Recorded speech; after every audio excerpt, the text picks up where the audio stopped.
I'm going to start with a story. On a cold January, a 43-year-old man was sworn in as the chief executive of his country. By his side stood his predecessor, who was a famous general, who, 15 years earlier, had commanded his nation's armed forces in a war that resulted in the defeat of Germany. This young leader was raised in the Roman Catholic faith, spent the next 5 hours watching parades in his honor, and stayed up till 3 o'clock in the morning celebrating. Who am I talking about? The year is January 30th, 1933. I'm describing Adolf Hitler. The point is we make assumptions. We make assumptions about the world based on, very often, incomplete information. You were convinced I was talking about JFK until I gave that one minor little detail, the date. And all of a sudden, the truth turned upside down. What I find particularly interesting about this is that our behavior is governed by our assumptions. It wasn't that long ago that people thought the world was flat. This one little assumption changed the behavior of basically the entire population of the world. There was very little exploration in those days. People were too afraid that if they traveled too far, they'd fall off the end. And so they stayed put. And it wasn't until that one minor little detail, that the world is actually round, that it changed the behavior of pretty much everybody in the entire world. And all of a sudden, trade routes were established, exploration became very popular, the spread of ideas like mathematics, all because of one little assumption, one minor little detail that was missing. Now this is particularly interesting to me in business as well, because we have assumptions about how business works. And if you think about it, there's not a single product or service available in the market today that somebody can't buy from somebody else for about the same price, about the same quality, about the same features, right, about the same service. Right? And if you have a first mover's advantage, that's usually gone in a few months anyway. But if you ask most businesses why are your customers, what do they tell you? Superior product, superior service, better price, better service, et cetera, et cetera. In other words, most businesses have no clue why their customers are their customers. This is particularly fascinating. Because if you don't know why your customers are your customers, how do you know what to do to attract more of them? Or how do you know what to say to keep the ones that you have loyal? As it turns out, there's only two ways to influence human behavior. You can either manipulate it or you can inspire it. Examples of manipulation in the business world are things like dropping your price. If you drop your price low enough, people will buy from you. This is the concept behind a sale. Things are priced to move, right? Promotions are a manipulation. 2 for 1, free toy inside. Or if you're in the B2B space, we call it value added. The concept is the same. It's giving stuff away for free to reduce somebody's risk so that they do business with you. It's a promotion. It's the same idea. You see manipulations a lot in marketing. Fear, fantastic manipulator. You can scare people into doing all kinds of things. Peer pressure, wonderful manipulator. 4 to 5 dentists. Billions served. Right? We've all sat in our offices, I'm sure, and had somebody come to sell us some solution. Right? And they told us, you know that 70% of your competitors are using our service. Why aren't you? Maybe 70% of my competitors are idiots. Or maybe 70% of my competitors were offered a price so low they couldn't resist. But the point is, when we hear that 70% of our competitors are using the service, we fear that we might be missing out on something, or maybe they know something that we don't. It's peer pressure. It works. We're often told in marketing that you have to be aspirational. Aspirational messages. Well, aspirations are positive, but they're still manipulations. I like to joke that you can get somebody to join the gym with an aspirational message. But to get them to go 3 days a week, that requires a little bit of inspiration. And my absolute favorite manipulation of them all is innovation, which is really novelty disguised as innovation. Do you know how many choices of Colgate toothpaste there were in the 1970s? Take a guess. It was 2. 2 choices of Colgate toothpaste in the 1970s. Do you know how many there are now? 34. 34 choices of Colgate toothpaste, and that's just Colgate. Which means that their competitors are offering about the same products at about the same price with about the same features, right? There are literally hundreds of choices of toothpaste. And I have no data to show that Americans are brushing their teeth now more than they were 30 years ago or 40 years ago. What happened was there was an increase in competition. And whatever their metric was, market share, profits, revenues, dipped. So they added a new product. And people went, ooh, shiny. And then they dipped again. And they added another one, and another one, and another one, and another one. And before you know it, you've got 34 different line extensions. And to me, the biggest joke of it all is what's their biggest complaint these days? How do we differentiate ourselves? You've got 34 line extensions. Well, this is business today.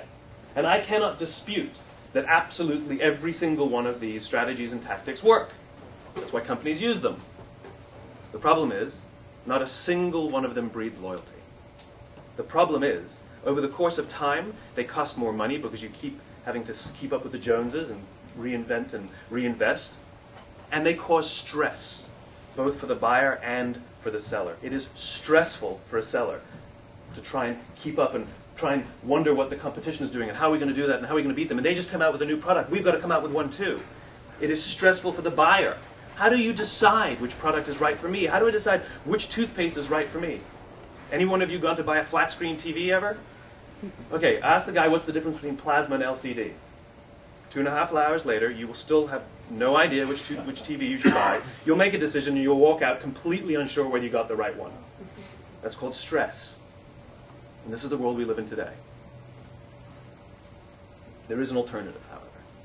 There are a few leaders and a few organizations that rely vastly more on inspiration than manipulation to sell their products. We know the names of the big ones, and I'll talk about some of the big ones. It's like Apple Computers, Southwest Airlines, Harley Davidson.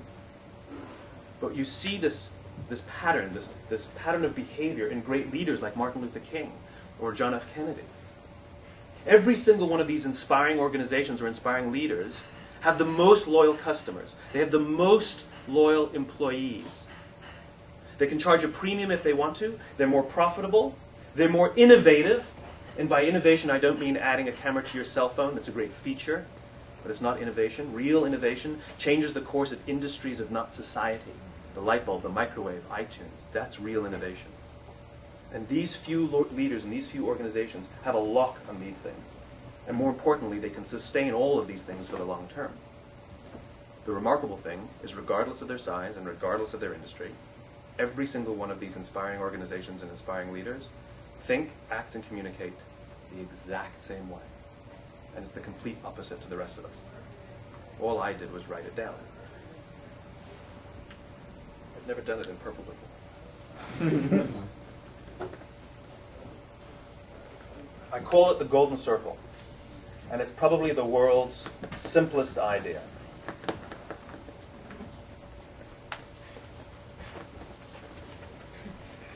Why, how, what? This little idea is what distinguishes all those inspiring leaders, inspiring organizations from everybody else. Let me define the terms really quickly. Every single company on the planet knows what they do, 100%. Some know how they do it, whether you call it your differentiating value proposition or your proprietary process or your USP, whatever it is. But very, very few leaders or organizations can clearly state why they do what they do. And by why, I don't mean to make money. That's a result. By why, I mean what's your purpose, what's your cause, what's your belief?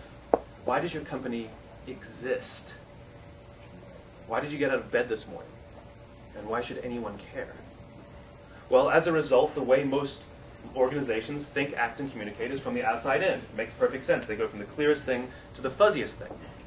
But not the inspired leaders, not the inspired organizations. Regardless of their size, regardless of their industry, every single one of them thinks, acts, and communicates from the inside out. Let me give you an example. I use Apple a lot because they're easy to understand. If Apple were like everyone else, a marketing message from them, for example, would sound like this. We make great computers. That's what they do, right? They're beautifully designed, simple to use, and user-friendly. Want to buy one? Meh. And that is how most of us talk about the things we do. We say what we do, we say how we're different, how we're better, and we expect some sort of a behavior, usually a purchase, right? Here's our new car. It's got tinted windows, great financing, whatever it is, great gas mileage. Buy it. Here's our law firm. Our lawyers went to all the best schools. We win all of our cases. Do business with us. Here's how Apple actually communicates. They start with why. Everything we do, we believe in challenging the status quo. We believe in thinking differently. The way we challenge the status quo is by making our products beautifully designed, simple to use, and user-friendly. We just happen to make great computers. Want to buy one? Totally different, right? No manipulations, no trickery, no celebrity endorsements. All I did was reverse the order of the information. What it proves is that people don't buy what you do, they buy why you do it. People don't buy what you do, they buy why you do it, and what you do simply serves as the tangible proof of what you believe. This is the reason why people are perfectly comfortable buying a computer from Apple, and an MP3 player from Apple, and a phone from Apple, and a DVR from Apple. Well, here's the newsflash. Apple is just a company, just like everyone else. They have some products that work and some that don't. They have some good management and some bad management. They have equal and open access to the same resources, the same talent, the same media, the same consultants, the same agencies as everybody else. The difference is, Apple has not defined themselves by what they do. They've defined themselves by why they do it. Take any of their competitors. Pick one, I don't care. Dell, HP, doesn't matter. Gateway. They all have the same access to all the same resources as Apple. The difference is they've defined themselves by what they do. Dell says, we're a computer company. So how do you drive innovation in a computer company? What you can do is add more features and benefits, right? In fact, Dell, perfectly qualified to make other products, did attempt to come out with MP3 players and PDAs. Nobody bought one. We couldn't imagine buying an MP3 player from a computer company. But we do it every day. And Gateway, who's been making flat-screen monitors for years, came out with flat-screen TVs. And nobody bought one. Why would we buy a flat-screen TV from Gateway? It doesn't make sense. And the reason is because people don't buy what you do, they buy why you do it. It's not what you do that matters, it's why you do it. And what you do serves as the tangible proof of what you believe. For this little idea to work, you have to have three things. First, you must have clarity of why. If you don't know why you do what you do, how will anyone else? Two, you have to have discipline of how. In other words, your guiding principles and your values, you have to hold yourself accountable to them. Third, you have to have consistency of what. We live in a tangible world. At the end of the day, a why is just a belief. Hows are the actions we take to realize that belief, and what's are the results of those actions? Our products, our marketing, our employees, everything public-facing, everything tangible. And if you live in a tangible world, and it's not what you do that matters, it's why you do it, no one will know what you believe unless you say and do the things you actually believe. And ultimately, they have to be in the right order. Just like that little example I gave with Apple, simply by reversing the order had a profound difference. Here's the best part. This is not my opinion. This is grounded in the tenets of biology. Not psychology, biology. If you take a look at a cross-section of the human brain looking from the top down, the human brain evolved into three major areas that correspond precisely with this little idea.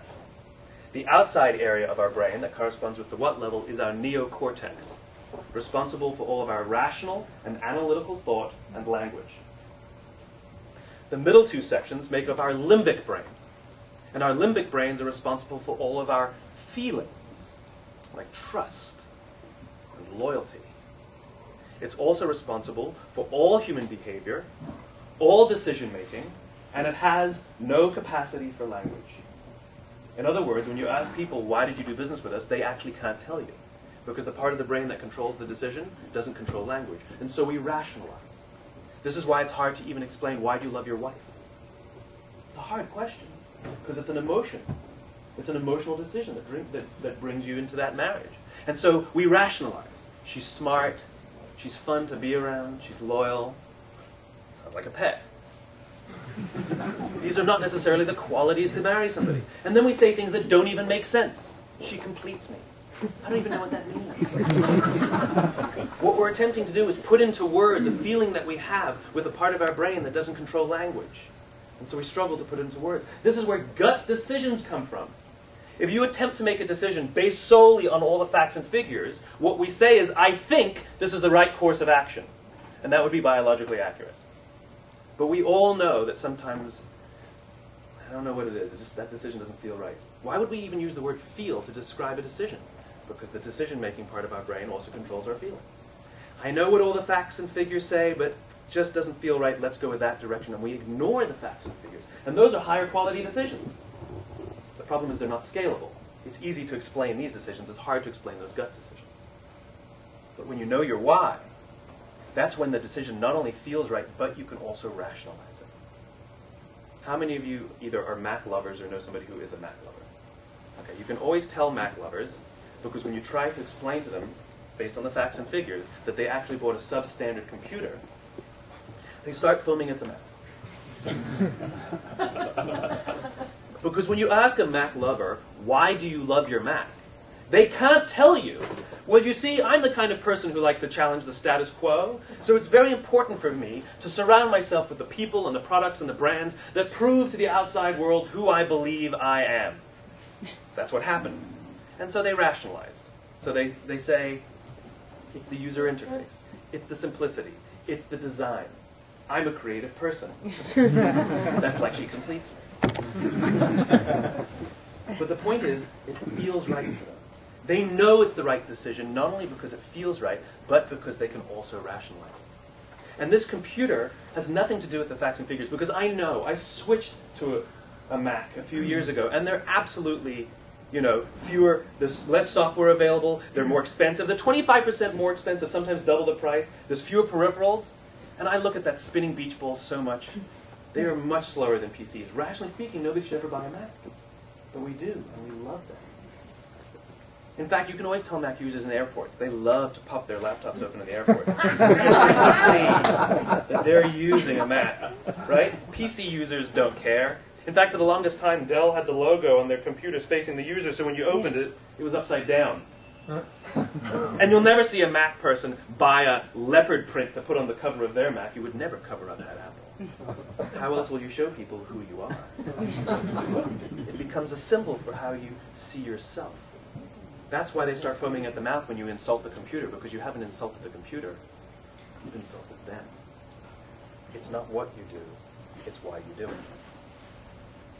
The coolest part about this is that you can't even copy how somebody else does it if you want to try and recreate their same success. Southwest is a perfect example of this. Southwest is a very, very important case study because they are the single most profitable airline in history. They've turned a profit every single year they've been in business, including after September 11th and including during both oil crises. Southwest was not the inventor of low-cost flying. Pacific Southwest in California invented low-cost flying. Southwest even copied their name.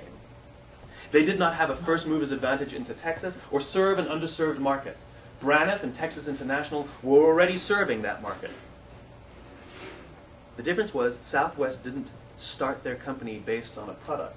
They started their company based on a belief, on a cause. 30 or 35 years ago when they founded their airline, only 15% of the traveling population took a plane. That meant 85% didn't. And so they said, why should we start an airline to compete against everybody else for a small percentage of the population? What about everybody else? And what they said was, we compete against the car and the bus. What they meant was, we're the champion for the common man. Now, when you're the champion for the common man in a day and age where air travel is expensive, you have to be cheap. It's an imperative. And in a day and age where air travel was elitist, we used to wear ties on planes, and you're the champion for the common man, you have to be fun. It's an imperative. In a day and age where air travel was complicated with hubs and spokes and different prices at different times, it's still like that today. You have to be simple. You're the champion for the common man. It's an imperative. They only had two prices, nights and weekends and daytime. That was it. And the result was their products, their services, the people they hired, their marketing. You're free to move about the country, they said in their marketing. It's a cause. It's what they believed. And they became the most profitable airline in history because everything they said and everything they did was focused around that belief. Flash forward to modern day. United and Delta look at that model and they say, we need one of those low-cost airlines. And I have no beef with that. You can do whatever you want. That's market-driven. That's totally flexible. And so what did they do? They copied how Southwest did it.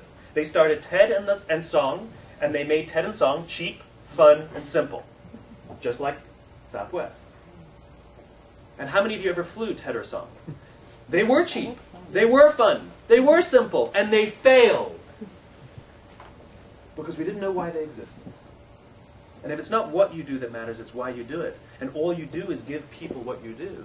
We have no reason to understand why you exist. The only thing we have to judge you on is price, quality, service, features. You know, the stuff of commodities. The goal is not to do business with everybody who needs what you have. The goal is to do business with people who believe what you believe. It's the loyal ones that make a business successful. There was nothing wrong with TED or Song. The problem was no one was loyal to those airlines. Absolutely, there are people who are loyal to Southwest Airlines, and they still flew those other airlines. There's a huge difference between repeat business and loyalty. Repeat business means I'll do business with you over and over and over again. Loyalty means I'm willing to turn down a better product at a better price and maybe be inconvenienced to continue to do business with you. That's loyalty. And when it's slightly more expensive or the airport is slightly inconvenient, you still choose to take that airline, that's called loyalty. And you don't do it because it's better on facts and features and benefits. You do it because it reflects what you believe. In fact, spending time with Howard Putnam, who's one of the former presidents of Southwest, he would tell me this story of a CEO of a big company who the company had a deal with American, and so when he flew for business, he always flew American, right? So he had miles up the wazoo. Money was no object, and yet when he flew by himself and he flew with his family, he always flew Southwest because it reflected who he was. And when people believe what you believe, they want to share it with other people. I flew Southwest a few months ago, and I'm standing in line waiting to get on the plane, and the woman in front of me turns to me and she says, "I love Southwest." I never asked. It's that spontaneous need to tell people, not because you love the product, it's because the product is a reflection of yourself. The goal is not to do business with people who need what you have. The goal is to do business with people who believe what you believe. And Southwest was so good at this. It's the discipline that is so difficult. They only hired people who believe what they believe. That's what made their service so great. In fact, for the longest time, they didn't even have a customer service department because they never got any complaints. And they didn't even understand why their service was so great. This is what I loved about them. What they made them so strong is they were able to figure out why things worked and they were able to repeat it. Pacific Southwest, back in the 1970s, put all their flight attendants in hot pants and go-go boots. It was the 1970s. And so what did Southwest do? They copied them. No innovation, they copied them. And they put all their flight attendants in hot pants and go-go boots. And their customer service was brilliant. No particular great training or anything. And then they figured it out. When you put a girl on a poster that says, "Come work for Southwest," and she's wearing hot pants and go-go boots, the only people who applied for the job were cheerleaders, majorettes, the only people who would wear the uniform. And they figured that out, and so then they only recruited cheerleaders and majorettes. You know, people who love the common man, the average man. You can do it, yes you can. Great fits for the organization. People who believe what they believe. And there's a famous story of a woman who wrote a complaint to Southwest. And her letter of complaint said, "I recently flew your airline and I was deeply upset to see that your flight attendants were making light of the safety instructions. These are very important things, and that you would joke about them I find deeply offensive, and I will not fly your airline again until you fix this." Herb Kelleher wrote back himself, "We'll miss you." What, you're going to change your whole product just because of one crotchety customer? Of course not. She clearly is a bad fit. She clearly doesn't believe what the airline believes. And the joke is she'll fly them again anyway. It doesn't matter if they're cheap enough or convenient enough. You'll get them anyway. Those people who are making their business decisions based on those few criteria will do business with you anyway. It's the loyal ones that matter. It's the loyal ones that matter. And the reason the loyal ones matter so much is seen in something called the law of diffusion of innovation. And as computer people, you probably know it. And if you don't know it, you definitely know the terminology. The first 2.5% of the law of diffusion of innovation are our innovators. The next 13.5% are our early adopters. The next 34% are your early majority. The next 34% are your late majority. And the last 16% are your laggards. The only reason these people buy touch-tone phones is because you can't buy rotary phones anymore. We all sit at various points on the scale at various times. Basically what it tells us is this early part of the curve, these early adopters and these innovators, they're very comfortable making intuitive decisions. They're very comfortable making those gut decisions that just feel right. These are the people who spent $40,000 and $50,000 when flat-screen TVs first came out, even though the technology was substandard. These are the people who stood in line to buy iPhones when they came out and stood in line for 6 hours when you could have just gone to the store the next week and just bought one off the shelf. It had nothing to do with how good the technology was. It had to do with them. It had to do with being first. It was their personality. And they were willing to pay a premium or suffer an inconvenience to be a part of it. The majority population is more practical. They do care about things like price and quality and service and features. But what the law of diffusion of innovation tells us, however, is that if you want mass market success, if you want mass market acceptance of an idea, you cannot have it until you achieve between 15 and 18% market penetration first. It's a tipping point. And the reason is because this early majority will not try something until somebody else tries it first. It's easy to get 10%. If I ask you how many of your customers or employees are loyal, most organizations can say 10%. I love talking to companies and saying, what's your conversion on new business? 10%, they tell me. You can trip over 10%. You want to increase your new business, just do more of it. 10% is easy. What Jeffrey Moore calls in his book, Crossing the Chasm, this is the chasm. That little gap there, to get that tipping point when something just you lose control of and it goes mass. And the way you do it is not by talking to this group, it's by talking to this group. It's not what you do that matters, it's why you do it. And the clearer you are about what you believe, the more likely you are to attract the people who believe what you believe. Let me give you two examples. I'll give you a famous failure and I'll give you a famous success. First, the famous failure. It's a business example. Now, when I ask you, what are the reasons a product fails, or what is the reason a company fails, we usually have the same few answers. Undercapitalized, didn't have enough money. We had the wrong people, bad market conditions, right? Maybe poorly executed. It's some sort of combination of those few things. Okay, let's explore that a little deeper. TiVo had what we consider the recipe for success. To this day, from the day that their product was introduced into the market, it is the single best product on the market, hands down. It always has been. Quality through the roof. It is the best. TiVo is a verb, meaning their unaided awareness is through the roof, so their market conditions are fantastic. I know, because I TiVo stuff on my piece of junk Time Warner DVR. They were extremely well capitalized, VC up the wazoo, right? But TiVo's a financial failure. They've never made money. In fact, when they went IPO at about 40 or 50 bucks, and then it plummeted, and their stock has never traded above $6, except for a couple of blips where it bounced up to 10. It's a financial failure, even though they had what we consider the recipe for success. And the reason is because they took this brilliant idea and they launched it to the mass market. And they attempted to explain to the mass market all the features and benefits and what was so great about this product. They said to the mass market, we've got a product that pauses live TV, skips commercials, memorizes your viewing habits and records on your behalf without you even asking. And the cynical, practical majority said, I don't need it. I don't like it. I don't believe you. You're scaring me. And so they didn't buy one. Now, there were a few early adopters who did, maybe about 10%, but that's just not enough to make it tip. Imagine if TiVo had launched their product differently, if they had started saying why the product was important, not just what it was or what it had or what it did. Imagine if they had said to this group, if you're the kind of person who likes to have total control over every aspect of your life, boy, do we have a product for you. Pauses live TV, skips commercials, memorizes your viewing habits, and records on your behalf without you even asking.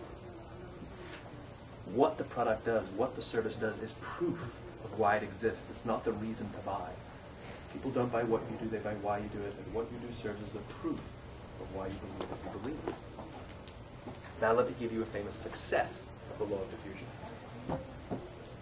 In 1963, 250,000 people showed up on the Mall in Washington to hear Dr. King deliver his famous I Have a Dream speech. There were no invitations sent out and no website to check the date. How do you do that? Well, Dr. King was not the only person in America who knew what had to change to bring about civil rights in this country. He wasn't the only great orator of the day. He wasn't the only person who suffered in a pre-civil rights America. In fact, he suffered a little less than some. He was off at college.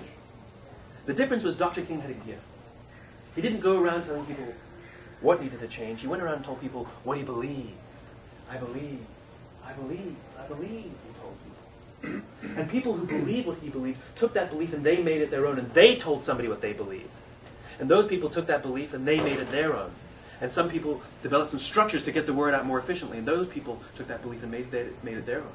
And lo and behold, on the right day, on the right time, 250,000 people showed up to hear Dr. King speak. And by the way, he gave the I have a dream speech, not the I have a plan speech. Nobody's inspired by a comprehensive 12-point plan. It's the cause, it's the belief, it's why you showed up in the first place. People didn't show up to hear Dr. King, they showed up for themselves. Why else would you get on a bus and travel for 8 hours to stand in the scorching hot sun in the middle of Washington in August? If it's not for you and what you believe and about the country you want to live in and you want to raise your kids in. It's not what you do, it's what you believe. It's not what you do, it's why you do it. But the most important thing is if it doesn't work on the inside, if the people inside your organization don't know why you exist, and the people outside your organization will never know why you exist. How many of you have heard of Ernest Shackleton? A couple of you. Ernest Shackleton was a turn-of-the-century English explorer who's famous for an expedition he took on his ship, the Endurance. The reason the Endurance is famous is because they were stranded in the Antarctic ice for 22 months, and no one died. This is not a story of people eating each other.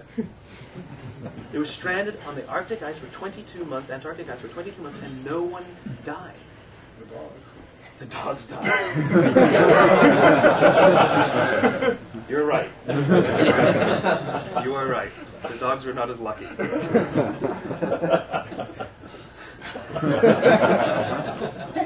But funnily enough, when you understand why that crew was so successful, the dogs didn't fit the mold. Because if you think about how you get people onto your team, the goal is not to hire people who have a particular skill. The goal is to hire people who believe what you believe. Their success was not lucky. Their success was guaranteed because Shackleton hired good fits. So how did he hire them? Well, think about how we hire people. He did the same thing. He took out an ad in the newspaper, in the London Times. We take out an ad in the newspaper or Monster or Craigslist or hire Korn Ferry or whatever it is. And what do? We say what we're looking for, right? Account executive needed, minimum 5 years experience. Come have a fantastic, time in this fast-growing company, blah, blah, blah, blah, blah, right? Get what you want. And he took out an ad, and it didn't say, men needed for expedition, minimum 5 years experience, must know how to hoist a mainsail, come have a ton of fun, right? He took out an ad in the London Times, and this is what his ad said. Men needed for hazardous journey. Long hours, bitter cold, dark nights. Survival, doubtful. If success, honor guaranteed. The only people who applied for the job were people who read that ad and went, cool. Yeah. The only people who applied for the job loved insurmountable odds. They were survivors. Their survival was guaranteed because Shackleton hired good fits. Then the question was, do you have the skill set I need? The dogs didn't apply for the ad. They were taking against their will, so they lost. Bad fits, you see? It's the importance of hiring good fits. Now you think about how we hire people today, and we're more concerned about what they've done in the past and what their skill set is. I mean, we all quote Herb Kelleher also, What did Kelleher say, founder of Southwest? You don't hire for skills, you hire for attitude. You can always teach the skills later. The problem is, which attitude? I love asking CEOs, who do you hire? And they say, we only hire passionate people. Well, here's the newsflash. Everyone's passionate. We're just not all passionate for the same thing. But when you talk about what you believe, you attract the people who are passionate for what you believe. This is important. This is caveman stuff. The reason the human race is so successful is not because we're the strongest. It's not even because we're the smartest. It's because we're social animals. And we have the ability to form communities, cultures. What is a culture? It's a group of people with a common set of values and beliefs. What's a company? It's a group of people with a common set of values and beliefs. Who are your customers? Who are your loyal customers? It's a group of people with a common set of values and beliefs. It's not the product. It's the cause. It's the thing you believe that attracts people. The most basic human desire is the feeling to belong to something. It's the feeling to belong to something. We naturally want to form cultures and communities. Why? Because it enhances our own survival. Trust is what emerges when you share values and beliefs with somebody. Trust is what ensures our own survival. It's what allowed us to go hunting saber-toothed tigers and picking berries with the knowledge and the trust that the community would look after our stuff and look after our kids back at the cave. It's what allowed us to go explore or take risks or innovate or do things nobody ever did before with the trust that our company, our community, our culture would look after us if something went wrong. You want to know what happened to Lehman Brothers? Oh, they were really good at what they did. And they were really good at how they did it. The problem was there was no values or cause or belief that was managed. There was no managed culture. Everybody was there for themselves. And so at the slightest shimmy, the thing collapsed. It's like sitting on a chair with one leg missing. If you sit at exactly the right angle, the chair works perfectly. It's like having all the market conditions line up perfectly for the things you're doing right now. The problem is if you lean forwards, it just collapses instantly. Not in months, not in weeks, in days. The importance of managing your values and beliefs is that's what draws people together and creates trust in an organization. When there's trust, innovation thrives. Risk thrives. Where does innovation happen at? Innovation happens at the edges. CEOs don't have big ideas. Most CEOs or founders of companies had one big idea in their lives. It was the idea they founded the company around. Innovation happens at the edges. It's the people in the trenches. It's the people with the contact with the outside world. I had the privilege of talking to a whole bunch of generals in the U.S. Air Force, a room full of like 100 generals. I stand up and say, generals don't have ideas. They'll look at me like this. I say, if you want to know how to attach a missile in a better way to the bottom of a plane, what do you ask a general? No, you ask the guy who attaches the missiles to the planes, right? The difference is you don't tell him what his job is, you tell him why he comes to work. If you tell him that his job is just to attach the missiles, guess what? He'll do a good job, he might even beat all the metrics. He might be fantastic at it. But if you tell him that his job is to come to work every day and find and deliver a better way of doing something, he just happens to be attaching missiles to the underneath the wings, and guess what? He'll find and deliver a better way of doing something. You know the story of the two stone layers? There are these two stone layers. And you go up to the first one and say, how do you like your job? And he says, I like my job. Pays the bills. I mean, I've been working on this wall for as long as I can remember. The stones are heavy. I stand in the scorching hot sun all day. The work is back-breaking, and I don't even know if I'm going to finish this wall in my lifetime, but it's a job. You go up to the other guy and say, how do you like your job? And he says, I love my job. I'm building a cathedral. Now, I've been working on this wall for as long as I can remember. The stones are heavy. The work is back-breaking. I stand in the scorching hot sun all day. It's monotonous, and I don't even know if I'm going to finish this wall in my lifetime, but I'm building a cathedral. The difference is one guy comes to work every day to do a job, and the other guy comes to work every day to be a part of something bigger than himself. And by the way, the guy who comes to work to build a cathedral, he does not consider himself any more or less important than the architect or the guy doing the stained glass windows. Because it takes the whole culture, it takes the whole community, it takes the whole group of people who believe in being a part of something bigger than themselves to be successful building that cathedral. People who believe what you believe will work for you with blood and sweat and tears. People who don't believe what you believe work for your money. Same for our suppliers. People who believe what you believe go out of their way to see that you were successful. People who don't believe what you believe work for your money. It's the same for the customers. The people who believe what you believe will take sacrifice, pay a premium, go out of their way to do business with you. People who don't believe what you believe want the cheapest price. It's your money. The goal is not to do business with everybody who needs what you have. The goal is to do business with people who believe what you believe. In the turn of the century, I'm big into turn of the century examples, the pursuit of powered, controlled manned flight was like the dot-com of the day. Everybody was doing it. And the guy who was the leading contender was a man by the name of Samuel Pierpont Langley. Langley had what we consider to be the recipe for success. Langley worked at the Smithsonian and held a seat at Harvard. He was extremely well funded. The War Department gave him $50,000 to figure out this flying machine. He hired the best minds he could find of the day. And the New York Times followed him around everywhere. Everyone was rooting for Langley. How come none of us have ever heard of Samuel Pierpont Langley? A few hundred miles away, Dayton, Ohio, Orville and Wilbur Wright. Orville and Wilbur Wright had none of the recipe for success. Not a single person on the team had a college education, not even Orville or Wilbur. Some of them didn't even have a high school education. They had no funding from anybody. They paid for their dream with the proceeds from their bicycle shop. And the New York Times followed them around nowhere. No one knew who they were, and they knew no one. The difference was they had a dream.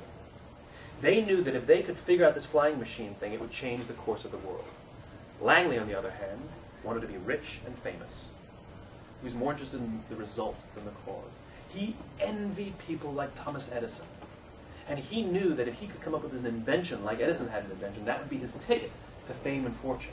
He was in pursuit of fame and fortune. The Wright brothers were in pursuit of doing something bigger than themselves. And we know the results. December 17th, 1903, the Wright brothers took flight.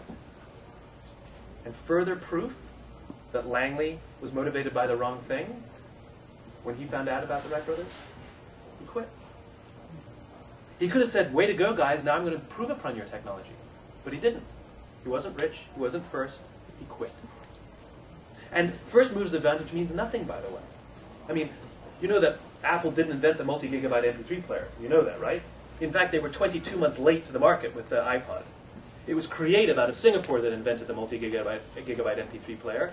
The difference was, Creative talked about what it was, and Apple talked about why you needed it. Creative came out with their product, and they said to the mass market, 5 gigabyte MP3 player. And Apple came out with theirs 2 years later and said, 1,000 songs in your pocket. It's the same message. One explains what it is, and the other explains why you need it. And by the way, you still need to understand what the product is to prove why you need it. So when you went to the store to get 1,000 songs in your pocket, you bought the 5 or the 10 or the 20 gigabyte version. It's not what you do, it's why you do it. And the goal is to hire people who believe what you believe, because if you hire people who believe what you believe, they will do the things, make the things, and look for the ways to bring your cause to life. Now, well, I know that this is a two-dimensional model, and we live in a three-dimensional world. I got it. So there's the golden circle. What if we turned it sideways? What if we imagine that we're actually looking at a model from the top down? It's going to look like this. It's going to look like a cone. Right? There it is. There's the why, there's the how, there's the what. It's a system. It's a company. There it is. What's a company? An inherently hierarchical and organized system. That's what it is, right?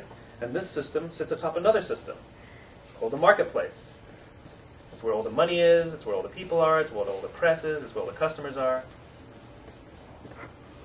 The only contact that this system has with this system is all the way down here in what we do. Right?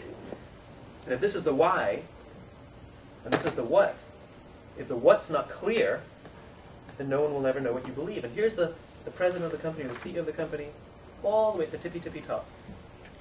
And the goal is to make sure that everybody inside the organization is crystal clear on why the organization exists, and the people down here will figure out how to bring it to life. The CEO's job is one thing and one thing only: clarity. Clarity, clarity. And the people down here, their job is consistency. And it's management's job to maintain discipline, that we're going to bring this cause to life.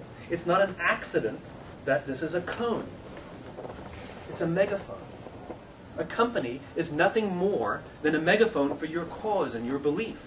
That's all it is. And how do megaphones work? How do you get a message out through a megaphone? Loud and clear.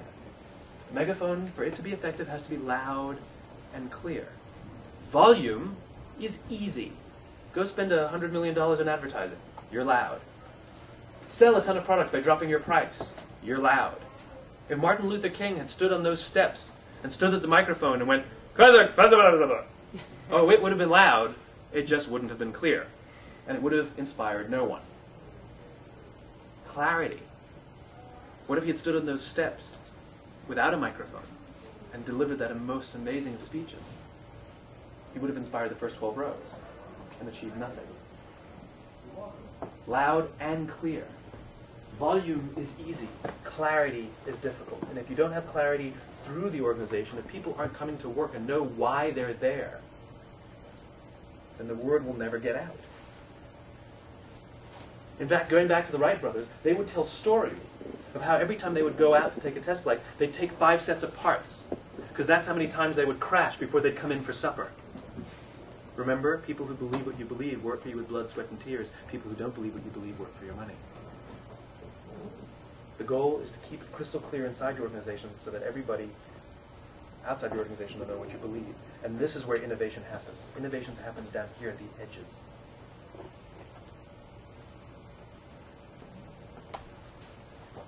There's a kid by the name of Ben Coman. You remember you in San Francisco, right? There's a kid by the name of Ben Coman. And what I love about Ben is that he teaches us something quite profound. Ben has cerebral palsy.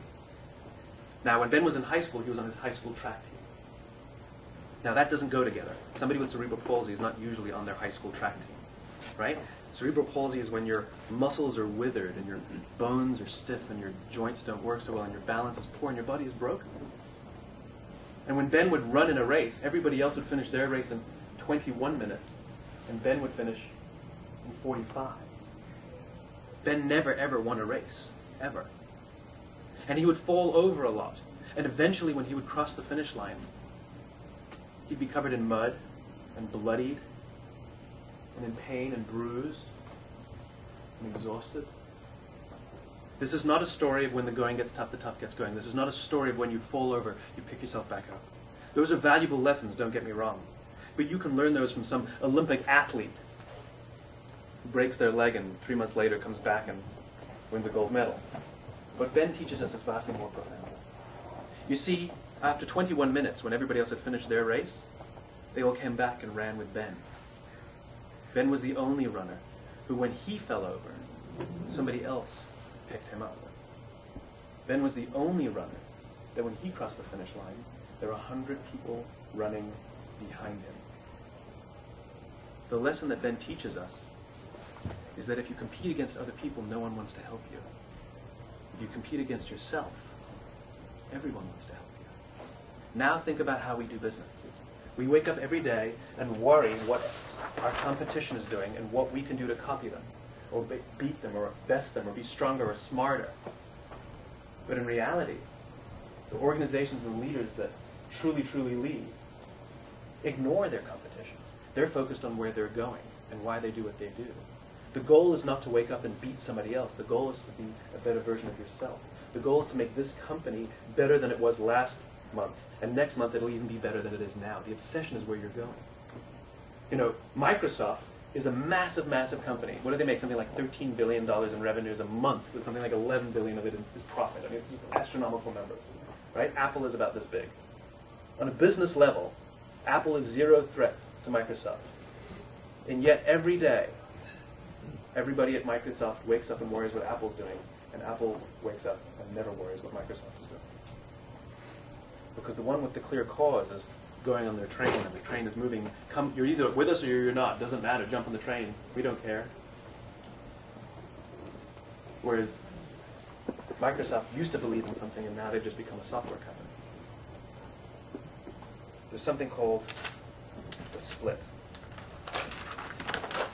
When you think about how an organization is built, right? You can track an organization based on two metrics, some sort of measurement, usually money and time, right? And when an organization is founded, what they do and why they do it are indistinguishable. We know that. And we know that we say that all the time of small businesses. You know, their culture, their brand, whatever you want to say, is based on their founder's personality. Well, it's because everybody's in the same room and the energy is high and everybody knows what the cause is, everybody knows what the belief is, because it's in the founder, right? Why do we think it changes just when a company gets big? And as a company gets more successful, something starts to happen. Because you know the biggest problem any company has, right? The biggest problem, the biggest struggle any company will have ever is success. Because as you grow, the more stuff you sell, and the better that this metric gets, right? All of a sudden, that person who's making all the gut decisions at the beginning, all of a sudden can't be in the room for every decision anymore. And he has to hire somebody to make the decisions, and then that person has to hire somebody, and that person has to hire somebody, and before you know it, the wires start to go fuzzy. And you start to hire people based on their resumes and what they've done, not just based on what they believed. And all of a sudden, the why goes fuzzy. And I love it when companies start to have problems, and they hire a guy to fix this. But it's this that went fuzzy. And there's precedence for this. Back in 1985, Jobs was pushed out of his own company, right? He knew that he didn't have the skill set to grow this company. He knew that he didn't know how to do it, even though he had the vision for it. And so they went and hired a very, very qualified executive, John Scully from Pepsi, the guy who came up with the Pepsi Challenge. A very, very, very good executive. The problem was Scully didn't believe in what Apple believed, even though his skill set was fantastic. And very quickly, Jobs was pushed out of his own company. And the company went like this. And then jobs came back. And Howard Schultz left Starbucks, and now Howard Schultz is back. And Mike Dell left Dell, and now Mike Dell is back. And Bill Gates just left Microsoft. We'll see you in 3 to 5, Bill. It's because the people who's replaced those visionary leaders aren't there to lead the cause. They're there to manage the business. And the problem is, if you go back to the cone, the person at the top has to be responsible for leading the cause. Clarity. Because when clarity goes away, all you do is manage what we're doing and how we're doing it. We articulate a goal, and we figure out a strategy to achieve that goal. And if that doesn't work, we figure out with another strategy. And you get stuck in this what-how loop. Where in reality, the thing that inspires people to want to come to work, and inspires people to work harder, inspires people to innovate and find new ways, is not that. It's that. The problem is it exists in the part of the brain that doesn't control language. And so we don't talk about it. It's not that it's not there. It's not that it doesn't exist. It's just hard to talk about. And it's hard to measure. What gets measured gets done. We know that. These things are easy to measure. So we focus all of our what we do and how we do it based on that. But here's the newsflash. Money is always a result. Passion is a result. If you wake up and feel a part of something bigger than yourself, and you're good at how you do it, and your products and your services clearly articulate it, so you attract people who believe what you believe, guess what? You make money. It's always a result. If what gets measured gets done, the problem is we're good at measuring this and we're not good at measuring this. There's a woman in this area by the name of Christina Harbridge. She lives in the San Francisco Bay Area. And many years ago, she started a collections agency. Now think about how collections agencies work, right? What a god-awful business. Now how do they work? They are incentivized, their employees are incentivized based on the returns they get, right? Go get that money. And so how do they treat us? They call, they badger, they threaten, you know? That's how the industry works. Well, what gets measured gets done. That's what the incentive program asked them to do. Christina has a belief, however. She believes that everybody has a story, and everybody deserves to be listened to. And she founded her company and only hired people who believed what she believes. And her incentive program didn't reward people based on their returns. She gave people bonuses based on how many thank you cards they sent out. Think about that. You have to hire somebody who believes that everybody has a story and deserves to be listened to. And that means because those people have the ability to create a situation on the phone that would warrant sending out a thank you for your time, right? Thank you card. That's how she incentivized her people, based on the thank you cards they sent. Her returns, by the way, 300% better than the industry average. And most of the people that were being sued, or most of the companies that were being sued, ended up doing more business with the original company suing them. You get the behavior you reward. And the problem is as you become more successful, you forget why the company was founded. I mean, think of how often it happens when companies have problems. They start talking about going back to basics, remembering where we came from. Why is that important? It's because this was the thing that inspired us back in the beginning. The problem is if that's not kept clear and that's not managed, trust erodes, culture erodes, and all of a sudden, all you have is products and services. Microsoft used to be a company that believed in helping people be more productive so they can achieve their greatest potential. Long before Microsoft even existed, Bill Gates was figuring out ways to coordinate the traffic lights in Seattle so that people could get to work a lot easier. It was his cause. And then he happened to be born during the computer revolution, and he said, we're going to put a PC on every desk because he could see that this technology, if made mass, if it could get on every desk, could change the way people live their lives. His goal, his BHAG, was to get a PC on every desk. They didn't even make PCs. But they changed the world. Make no mistake of it, Microsoft has done more to change the world than Apple. 96% of the world's computers are Microsoft, or run a Microsoft operating system. The problem is, as they grew and as they got bigger, they forgot why they were founded, and they became a software company. And their why went fuzzy. Now they manage that stuff. And if you look at the products that have failed and succeeded at Microsoft, the funny thing is, even with their fuzzy why, accidentally, the products that do bring their cause to life and help people be more productive so they can achieve their greatest potential have been huge successes. And the ones that were chasing market opportunities failed. Because the people in the company still have that belief. The culture is still alive. It's not completely gone yet. The opportunity is to bring the cause back to life.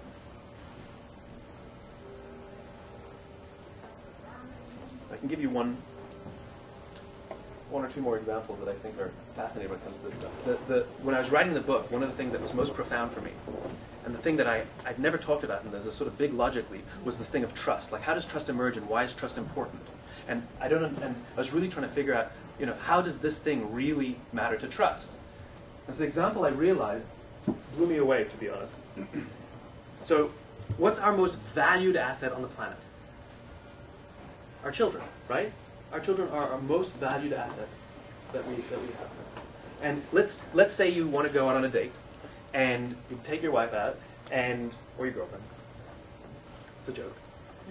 And you need a babysitter. And so you have two choices. You either can bring the 16-year-old from down the street who's from your community, who has no babysitting experience, or a 32-year-old who just moved to the neighborhood you don't know from where, and she has 10 years of babysitting experience. Who do you choose to babysit your kid? The 16-year-old. Think about that. Think about that. You would rather have somebody who you know shares your values and beliefs, look after your most valued asset, over somebody with more experience. That's remarkable. We choose trust and beliefs over experience. So why do we do it differently at work? Why are we more obsessed with what somebody's done in the past and what their resume says, and we ignore what they believe and if they're even going to be a good fit, even if they believe what we believe? That's amazing to me.